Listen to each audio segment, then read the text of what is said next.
The Dirt games are back, and after two very solid installments, everyone's expecting big things from Dirt 3, the latest in a franchise going from strength to strength in rally racing realism.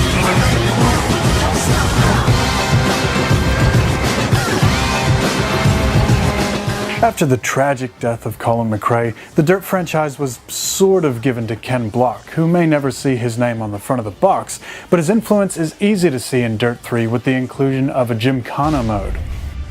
It's something Ken Block is now famous for with his ultimate playground videos. Put simply, Gymkhana is about setting up a massive arena of fun challenges and obstacles and tricking through them in a rally car. But since we aren't rally experts, we spoke to a man who's not only a programmer and avid dirt player, but also a multiple Australian rally racing champion, Cody Crocker. When I was younger, when I was sort of 12, 13 and sort of starting out driving, we used to just have a little rear-wheel drive car and you'd go and compete in your motorcar or Gymkhana out in the paddock around the pegs, and you'd have to reverse into this gate and drive around there and that sort of thing. And it's certainly evolved since then. It's incredibly good fun. And for me, it taught me a lot of my skills for driving and balancing and controlling the car and working handbrakes and things in low speed corners and tight situations and all that sort of stuff. And all that sort of stuff then comes into the game in the Gymkhanas, and you can actually just either go wild and have fun and do donuts and that sort of thing, or you can actually then do a bit of practice and actually teach yourself the skills of driving the car and balancing the car. And the model's so realistic that to actually get it to do what you want to do is quite close to the real thing. So. And if you happen to mess up and barrel roll a car 6 times, you don't have to spend the next 6 months repairing it and getting it going again. So it's quite good fun. Gymkhana is one of those additions where you wonder why it wasn't in there before. Of course, it's a relatively new thing in general, but it adds a lot to the game. And Codemasters have made it really easy to share this with your friends by letting you upload 30-second YouTube clips to your Facebook with just a couple of in-game clicks. Dirt 3 starts you off simple in Gymkhana and lets you learn parts of each arena before letting you move on. There's also a few multiplayer modes for you to do dual rally car tricks or more competitive modes. Next up on the list of new features is the Group B era of rally racing. Take it away, Cody. Group B was the ultimate era in rallying, and everybody in rallying remembers it in the early 80s up to 1986 when it was banned because they were just too out of control, the cars, and if you talk to a lot of the drivers, it was just an amazing time. And the sounds and the flames and everything that happens with the cars and the jumps they used to do was just awesome. We've seen Group B cars like the Lancia Delta in dirt games before. The difference is the modern versions of these cars have the safety features to make them raceable. So Dirt 3's Group B feature is not so much about more cars, but more about taking a time machine back to a classic but dangerous era of rally racing.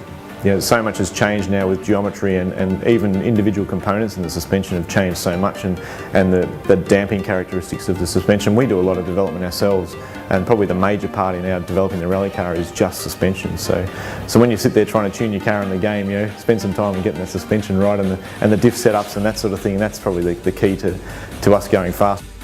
These new modes are great, but the best part of any dirt game is just your good old-fashioned rally. It looks great, it handles like it should, and mastering those slide turns through mud is not only a hell of a lot of fun, it makes the screen so dirty if your mum walked in you'd alt-tab back to your porn. It's so deep that if you have the time, it's worth memorizing every little cut and half crest. And it's necessary too. In the later stages, one mistake and you can forget about that podium finish. Dirt 3 also has the same rewind feature as the previous game, but in Dirt 2 the rewind feature was kind of flawed because you could only use it in a big crash. This created a weird situation in which if you were going to crash, you were better off doing a bigger crash because then you'd get the rewind feature, rather than a series of dings, which means you could forget about first place but you couldn't rewind.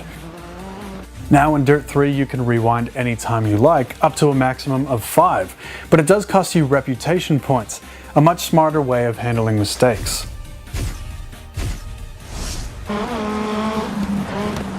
So overall, let's see what our coder/racer Cody Crocker, who has played a bit of the game, thinks of it. The physics are quite real and really represent what actually happens in the car. A lot of people use the throttle as a switch, so it's either flat or off, but you know, you've got to try and learn those techniques to actually come back a bit and throttle and balance the car with the throttle and that sort of thing. But when you get on top of that, you know, if you can do that successfully, then I think you really get a good understanding of how a car works. As close as you can get, I think we're getting there with these games now, which is pretty cool. And that brings us to Endgame. This is the best dirt yet. Everyone expected it to be a well-made rally game, and it is. If you're into rally games and don't have a dirt, it's an easy choice. The question is, if you already have a dirt game, is it worth getting another? They're all a part of the same console generation, and if you were to go out and get the first Colin McRae dirt, it still looks and plays great. But Dirt 3 is more refined with more features, modes, and tracks. Your call. Next week, while everyone else is at E3, we're checking out an interesting indie game that's best described as a combination of Counter-Strike and chess. See you then.